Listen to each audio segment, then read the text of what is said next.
As a kid, I always wanted to know what were in the woods at night. Well, the town I grew up in was quite a local one. There was also something that was quite interesting. Yes, as you see here, every night there was this sort of noise coming from the woods. The people of my town would refer to the source of the sounds as the Kruko Monster, a supposedly mysterious and dangerous beast that could eliminate a whole squad of 8 people. Our story begins when one morning I went to my school, and my best friend named Bobby, who is a sort of mythical creature, a possessive kind of guy, wearing Coke bottle cap, glasses.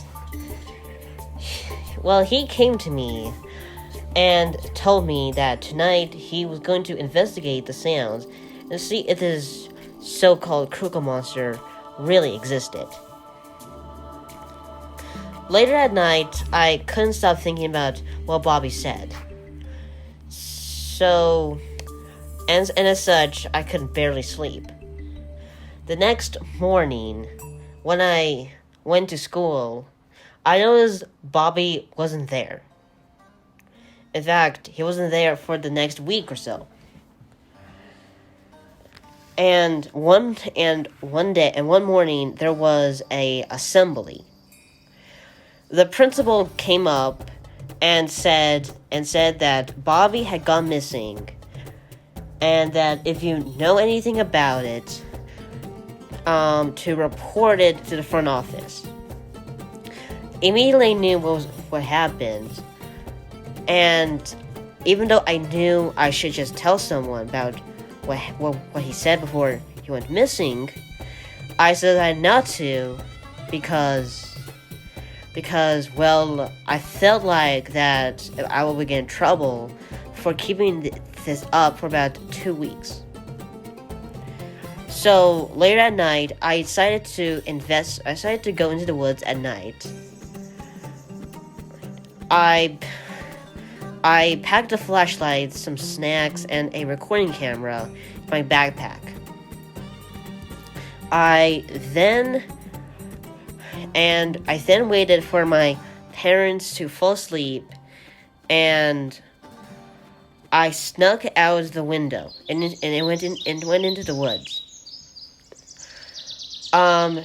It must have been an hour or so as I kept walking forward into the woods. I came across this sort of lake with this lake. There was some bush. I found some leaves on the ground, so I decided to cover myself. So I just laid down, cover myself with the leaves, turn off the camera, and turn on the flashlight, turn on the camera. I waited for maybe 2 hours before I fell asleep. I then woke up to the sound of leaves crinkling and twigs being snapped. I then focused the camera to the lake, and I saw something very, mysterious. There was this creature, sort of looked like a tiger, but was as big as a bus. It had glowing pink eyes, as well as these sort of stegosaurus-like spines on his back and tail that were also glowing pink. And in the moonlight, it shined these and shined this baby blue fur. But it also shined its pearly white teeth.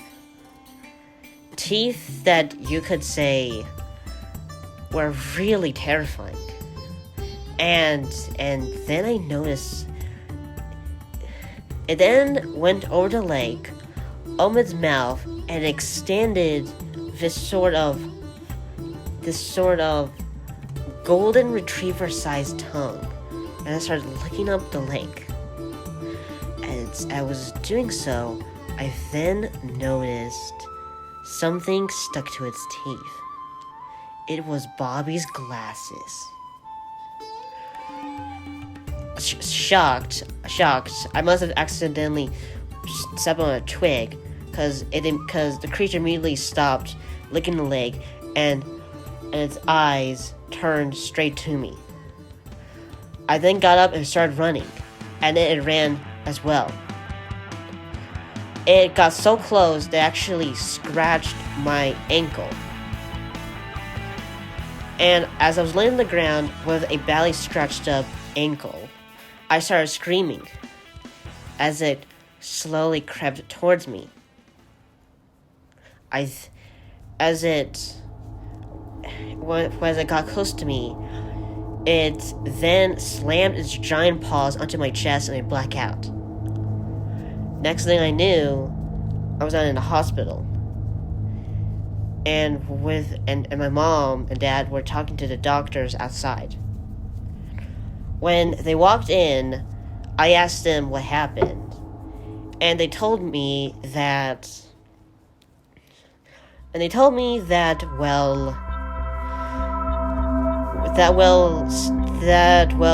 hunter heard me screaming, and when the hunter found me, I was badly injured with bite marks and scratch marks everywhere. It's been 7 years now, and Bobby is still missing.